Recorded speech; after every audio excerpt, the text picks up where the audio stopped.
देवी प्रपन्नातिहरे प्रसीद प्रसीद मातर्जगतोऽखिलस्य प्रसीद विश्वेश्वरि पाहि विश्वं त्वमेश्वरी देवी चराचरस्य शरणागतदीनार्थ परित्राणपरायणे सर्वस्यार्तिहरे देवी नारायणी नमोस्तुते।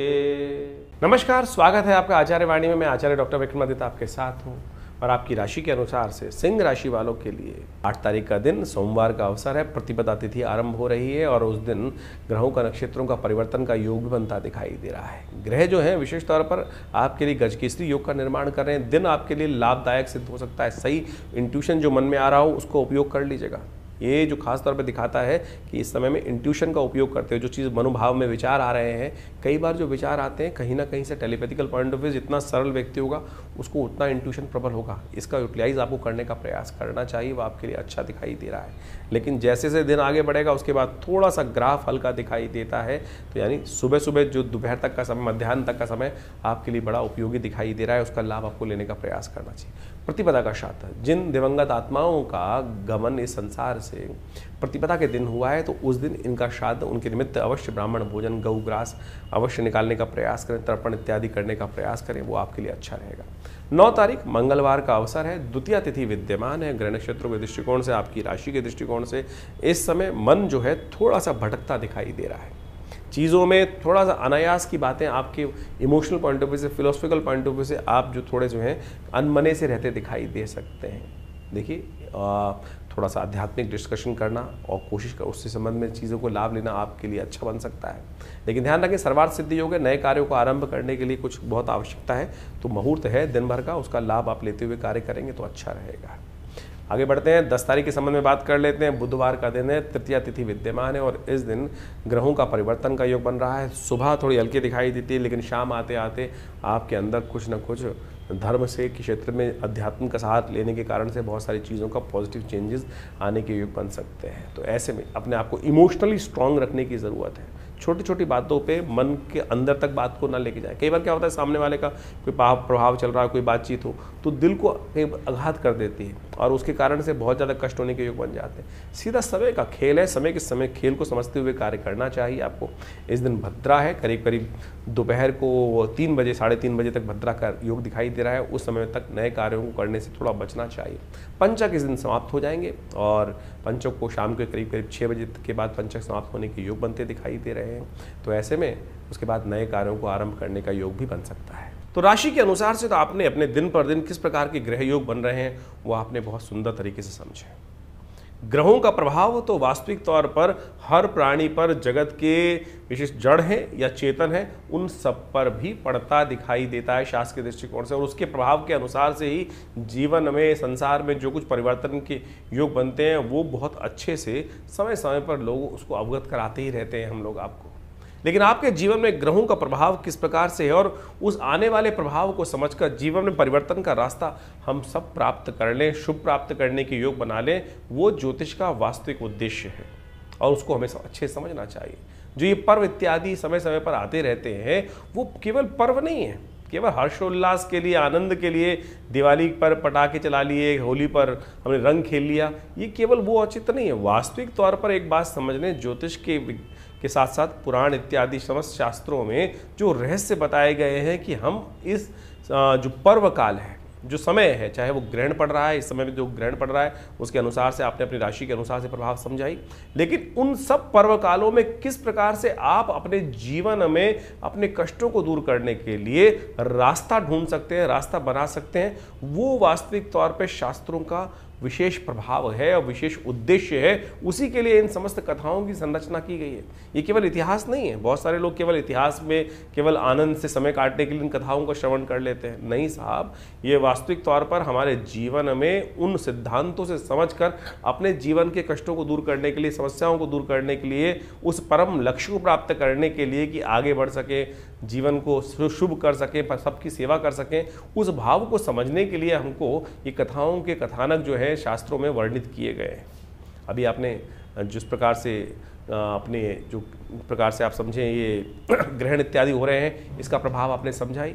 इसके साथ साथ जो अभी विशेष तौर पर एक बात और समझें कि श्राद्ध आरंभ हो रहे हैं। श्राद्ध का विशेष पर्व हमें समझ लेना चाहिए।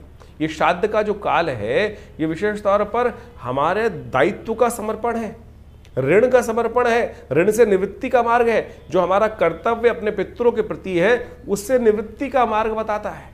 और इसके ऊपर विशेष तौर पर भारतीय संस्कृति में सबसे ज्यादा शोध किया गया, और अब बाहर भी जाकर लोग इस पर शोध करने का कार्य कर रहे हैं। बहुत सारे समय समय की कथानक, बहुत सारे इंसिडेंट लोगों के समक्ष आते रहते हैं, और उन सब ने देखा कि बहुत बढ़िया तरीके से ये जो पद्धति है, इसके ऊपर बहुत विशेष तौर पर आज ही नहीं, अनादिकाल से, बहुत लंबे समय से एनी बेसेंट, डब्ल्यू लेडबीटर, इन सब ने भी ये theosophical society India, theosophical society world wide जो थी, उन्होंने बहुत जबरदस्त शोध करके दिखाए। आत्माओं से संपर्क साधने का प्रयास किया गया, और उन आत्माओं से संपर्क साधने के बाद उन विशेष तौर पर वर्णन किया गया। डब्ल्यू लेडबीटर की तो एक किताब है, इनविजिबल हेल्पर। यदि आप उस किताब को पढ़ने का प्रयास करेंगे, समझने का प्रयास करेंगे, उसमें जो इंसिडेंट बताए गए हैं उन्होंने उनको सही से समझोगे तो सही रूप से समझना कि जीवन में बहुत सारे कष्टों को दूर करने का योग बना सकते हैं। एक व्यक्ति हमारे आश्रम में आए, बहुत वर्ष पुरानी बात है, और यहीं फरीदाबाद से संबंध रखते थे, और वो हमारे आश्रम पर आकर उन्होंने अपने जीवन में घटी हुई प्रत्यक्ष घटना को वहाँ बताया। बहुत अद्भुत घटना है, समझनी चाहिए कि किस प्रकार से उस घटना क्रम से कैसे उनके जीवन में परिवर्तन आया। काल घटना है, खंड है, और निकल जाता है। एक बार एक घर में कहा जाता है, वो व्यक्ति जब आया उसने बताया कि उनके बड़े भाई की मृत्यु हो गई थी, और बड़े भाई की जब मृत्यु हो गई, उस बड़े भाई की एक लड़की भी थी जिसकी शादी नहीं हुई थी। छोटा भाई दायित्व आया बड़े भाई की करने के लिए, कुछ परेशान सा रहता था, कैसे, हाँ, इतना बढ़िया समृद्ध परिवार था नहीं। ये घटना आज से बहुत लंबी पुरानी नहीं, कुछ ही वर्ष पुरानी घटना है, और हमारे आश्रम में हमारे पिताजी उन दिनों विद्यमान थे।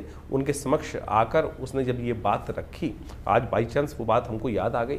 हमको समझना चाहिए किस प्रकार से दिवंगत आत्माएं आपके जीवन में आकर आपके कष्टों को दूर करने का योग बना सकती हैं।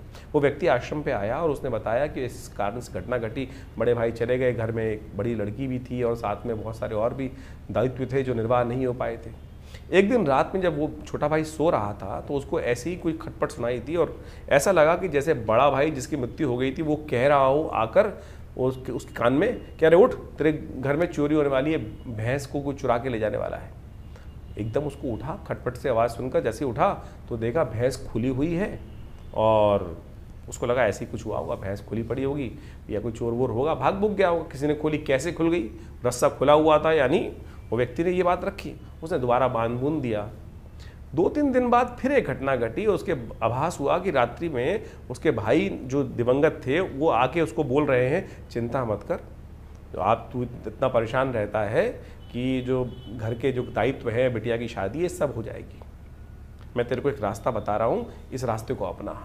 वो जो व्यक्ति गांव में बैठा था, जो छोटा आदमी था, जो छोटा भाई था, वो सट्टे का काम करता था। सट्टे का काम उन दिनों बहुत ज़्यादा चलता ही है, सट्टे में अनाज की खरीद फरीद के, उनमें सट्टे का काम करता था। उसने उस भाई को सपने में आके बताया कि इस चीज़ के दाम आने वाले कुछ दिन तक लगातार बढ़ने वाले हैं, थोड़े से पैसे लेके इसमें लगा दियो, और जो पैसा फ़ायदा हो उसके द्वारा बिटिया की शादी कर दियो। उसने कुछ दिन देखा, और उसके बाद जब वो चीज़ का अनुभव हुआ तो उसने थोड़े से पैसे लेकर उसमें लगाए, और उससे उसको लाभ हुआ। यानी वो दिवंगत आत्मा आपके प्रति किस प्रकार से निष्ठावान है, आपके भी पूर्वज आपके प्रति सुंदर रूप से निष्ठा रखते हैं। बहुत सारे लोगों ने ये भ्रांति फैला दी कि पितृ रुष्ट हो गए। पितृ रुष्ट, अरे पितृ रुष्ट कभी क्यों? आपके माता पिता बड़े बुजुर्ग आपसे रुष्ट नहीं होते। आप अपना कर्तव्य का पालन नहीं करते हैं। कर्तव्य जो निष्ठ नहीं है, जो उनको क्या चाहिए, उनको आपके पितरों को क्या चाहिए? केवल जल ही तो चाहिए, समर्पण चाहिए, श्रद्धा का समर्पण ही तो चाहिए। जो शास्त्र में कहा गया है कि भाई तुमको ब्राह्मण भोजन करा दो, गरीब को अन्न करा दो, गाय को ग्रास डाल दो, यही तो कहा गया है। इसी से पितृ ऋण से निवृत्ति आती। पितृ दोष नहीं होता, पितृ ऋण है जो आपके ऊपर चलकर परेशान करता है। हम भूलते चले जा रहे हैं उन दिवंगत आत्माओं को जिनके प्रति हमारा कर्तव्य था। पुराने जमाने में कोई भी शादी हो, ब्याह हो, अपने पितरों के निमित्त एक थाली निकालने की व्यवस्था चलती थी, और वो पितृ रहते हैं आपके आसपास, कहीं दूर नहीं जाते। हमारे शास्त्रों में 3 पीढ़ी तक हर व्यक्ति को, चाहे छोटा भाई है, चाहे बड़ा भाई है, चाहे बहन है, चाहे स्त्री है, चाहे पुरुष है, हर व्यक्ति को अपने पितरों के निमित्त वो तर्पण करना, वो भोजन कराना, गरीबों को भोजन कराना शास्त्र में वर्णित है। केवल ब्राह्मण को ही नहीं, इस बात को कि बहुत ब्राह्मण यदि जमा सके तो बहुत श्रेष्ठ है भारतीय संस्कृति में जिस प्रकार से बताया है। नहीं तो किसी भी भिक्षुक को, किसी भी गाय को, बहुत सारे शास्त्र में कथाएं आई हैं कि कि ब्राह्मण नहीं मिल रहे थे लोगों को, तो गऊ को भी खिलाया लोगों ने, और वही कर्तव्य शास्त्र में बिल्कुल ठीक हुआ। तो आप समझें कि भारतीय संस्कृति में जो ये बात बताई गई, जो श्राद्ध आ रहा है, इसका ध्यान रखिएगा। अपने पितरों के निमित्त नित्य प्रति यदि ये 5 कर्म कर सकें, एक तो ब्राह्मण भोजन, गऊ को ग्रास निकालना, और उसके अलावा कोशिश करें गायत्री जप या यज्ञ अपने पितरों के निमित्त अवश्य यथाउचित भाव से कम 1 माला स्वयं कर सकते हैं। मानसिक तौर पर माला लेके बैठ जाएं और अवश्य उनके निमित्त कर दें, हाथ में जल लेकर उनको उसका कहते हैं कि ये दिवंगत आत्माओं की आत्म शांति के लिए उनके लिए किया गायत्री का जप कर लीजिए। और साथ साथ तर्पण इत्यादि, तर्पण हर रोज आपको करने के प्रयास करना चाहिए। थोड़ा जल लेकर इस पितृ तीर्थ से, अंगूठे से लेकर इस क्षेत्र से, इन पूरे के पूरे जो 16 दिन पड़ेंगे, पितृपक्ष जो आता है, हर रोज अपने जो भी दिवंगत आपको याद है, ऋषि तर्पण, पितृ तर्पण, हमें दिवंगत जो करना चाहिए अवश्य शास्त्र में नियम है, उनको करने का पूरा विधान शास्त्र में वर्णित है। किसी अच्छे विद्वान ब्राह्मण के द्वारा करा देंगे तो बहुत अच्छा लगेगा। तो ये सब चीजें, अभी तो एक बहुत बड़ी घटना घटी, विश्व के एक बहुत बड़े, अमेरिका के एक बहुत बड़े एक्टर हैं, उनके परिवार में किसी की मृत्यु हुई, और वो व्यक्ति जो लड़का था उनका, वो बार बार उनके सपनों में आ रहा था, और सपने आके उसको लगता था कि ये स्थिति इसकी अच्छी नहीं है। बहुत कुछ उसने अपने धर्म के अनुसार से, ईसाईयत के अनुसार से करने का प्रयास किया, लेकिन वो बहुत से डॉक्टरों को दिखाया, एक बहुत बड़ा एक्टर है, और उनके साथ वो घटना घटी, और फिर वो भारत में आते हैं, और जब कुछ कई साइकोलॉजिकल, उनको लगा कि साइकोलॉजिकल डिसऑर्डर हो गया, साइकेट्रिस्ट को दिखाया, बहुत सारे, जिस प्रकार से कोई रास्ता नहीं निकल रहा था, लेकिन फिर जब भारत में आए और संपूर्ण रूप से तर्पण इत्यादि का जो कार्य जो भारतीय संस्कृति में बताया गया, विद्वानों के द्वारा कराया गया, फिर उसने अपनी ऑब्जर्वेशन लिखी है कि नहीं, उसके बाद से वो समस्या है। तो हमारे पास तो लगातार इस प्रकार के लोग पूरे विश्व से आते ही हैं, और जो पद्धति हमने कराई, जो पद्धति शास्त्र में वर्णित है, वो सब हमने कराई। तो आप सत्य माने, वो जो कष्ट जीवन में चल रहा था, लगातार आत्माएं आके परेशान, अगर आपके सपने में कोई दिवंगत आत्मा बार बार आ रही है, आपके पितरों के निमित्त जो आत्मा आ रही है, और वो किसी अच्छी अवस्था में नहीं है, तो समझ लीजिए कहीं ना कहीं पितृऋण है, और वो अपेक्षा कर रही हैं आपके साथ कि हमको आपके कर्तव्य जो है वो सही से नहीं कर पा रहे हैं। तो उनके लिए गायत्री जप करा दीजिए, गायत्री 1.25 लाख गायत्री जप कराना। और इन श्राद्ध काल, वैसे तो हर रोज़ हमारे यहाँ तो कहा गया है कि हर लड़के को, लड़की को अपने जो पितृगण हैं उनके निमित्त थोड़ा सा तर्पण अवश्य करना चाहिए। नित्य प्रति देवताओं की पूजा करते वक्त जो संध्या वंदन किया जाता है, उसके साथ पितरों के निमित्त तर्पण करना भी शास्त्र में बहुत ज़रूरी बताया गया है, तो आप अवश्य करें। हमने इस पितृपक्ष में आश्रम पर विशेष व्यवस्था करा रखी है कि जो अपने पितरों के निमित्त गायत्री यज्ञ कराना चाहते हैं, या जो विशेष तौर पर उनके निमित्त ब्राह्मण भोजन इत्यादि समस्त कार्य यदि घर पे नहीं कर पा रहे हैं, तो कम से कम अवश्य हमारे आश्रम पे पूर्ण व्यवस्था उनकी रहेगी। अपने पितरों के निमित्त गायत्री जप इत्यादि समस्त जो शास्त्र वर्णन तरीके हैं दिवंगत आत्माओं की आत्म शांति के लिए अवश्य कराने का प्रयास करें, और देखेंगे उससे मन शांति प्राप्त होती है। मन के बहुत सारे भार जो हैं, बार बार इस प्रकार की समस्याओं को ठीक करने के लिए खुद कर सके तो बहुत बढ़िया है, खुद कर सके तो बहुत बढ़िया। अपने पितरों के निमित्त एक घटना घटी, हमारे आश्रम पर आने वाला एक जातक था, और वो खूब अच्छा पिताजी के शिष्य रहे, और खूब अच्छा बहुत बढ़िया पैसा वैसा खानदान में छोड़ के गए। और आप सत्य माने कि उनका एक दिन समय आया, शरीर पूरा हो गया, जब उनकी वार्षिक श्राद्ध कर रहे थे उनके घर वाले, तो बाई चांस वो जो कपड़े थे कुछ हल्के, जिस प्रकार के वो पहनते थे वो किसी हल्के कपड़े लेके आए। आप समझे, उस दिवंगत आत्मा ने उस व्यक्ति को आकर बताया कि क्या मैं इतना छोड़ गया, इससे संतुष्टि नहीं हुई, क्या तुम मेरे पहनने लायक कपड़े भी उस प्रकार से नहीं कर सकते। यानी दिवंगत आत्माएं आती हैं और आपसे अपेक्षा रखती हैं इतना ही कर्म करने की आपको आवश्यकता है। बहुत सारे लोग, अभी एक हमारे पास एक व्यक्ति आया, बहुत दिन पहले मैं किसी कार्यक्रम में उपस्थित था, और कार्यक्रम में उपस्थित होते हुए था, वहाँ पर उस व्यक्ति ने मुझ प्रश्न किया, शायद टीवी पे ही था, किसी टीवी चैनल पर ही लाइव डिस्कशन चल रहा था, उस पर कॉल किया उसने कि महाराज ये बताएं कि हमारे घर में ऐसी ऐसी घटना तो नहीं हो जाएगी। मैंने कहा क्यों, क्या हुआ? बोले कि कोई बीमार है, अगर वो मर जाएंगे तो हम बर्बाद हो जाएंगे। मैंने कहा ऐसी क्या बात है, क्यों बर्बाद हो जाओगे? बोले हमारे गांव में परंपरा है कि हमारे यहाँ कोई किसी की मृत्यु होने पर पूरे गांव के जो 3-4 हज़ार आदमी उनको भोजन कराने की व्यवस्था करनी पड़ती है, और उसी से पितरों की निवृत्ति होती है। ये शास्त्र में कहीं वर्णित नहीं है भाई, शास्त्र में कहीं नहीं कहा गया इस प्रकार की बातें कि आप उधार लो, पैसे नहीं है और उससे लेकर लोगों को भोजन कराओ। यदि पितृ कार्य करने के लिए आप कोई पैसा उधार लेकर अपने पितरों का तर्पण इत्यादि कार्य कर रहे हैं तो पितृ उससे संतुष्ट नहीं होंगे। शास्त्र में वर्णित नहीं है आपकी जितनी। अगर आप घास भी गाय को खिला देंगे ना तो वो भी वास्तविक तौर पर आपके पितरों के दायित्व से निवृत्ति के लिए, उनकी संतुष्टि के लिए बहुत है। आप भाव भी कर देंगे, तर्पण भी कर देंगे, जल से ही तर्पण हो सकता है।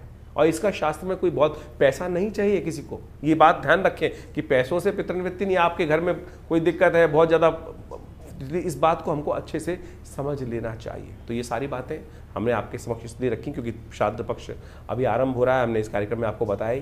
तो अवश्य इन सब चीज़ों को समझकर इनको करने का प्रयास करें।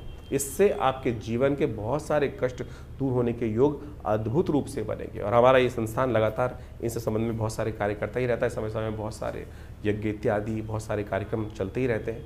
आप सब उनमें जुड़ सकते हैं। हर रविवार को तो विशेष कार्यक्रम यज्ञ का होता ही है, मंगलवार को सुंदरकांड का पाठ होता है और बहुत सारे समय समय पर उत्सव के यज्ञ रहते हैं। अभी नवरात्र का यज्ञ रहेगा बहुत बड़ा, उसमें सम्मिलित सचंडी का सुंदर कार्यक्रम रहेगा। तो ये सब जो उत्सव जिससे हमने आरंभ किया था, ये उत्सव है, ये केवल उत्सव नहीं है, ये केवल पर्व नहीं है, ये हमारे जीवन के कष्टों को दूर करने का सुंदर मार्ग है। तो अवश्य इनको हमें अपनाने का प्रयास करना चाहिए और इनसे वैज्ञानिक विधान जो है इनको समझते हुए कार्य करने का प्रयास करना चाहिए।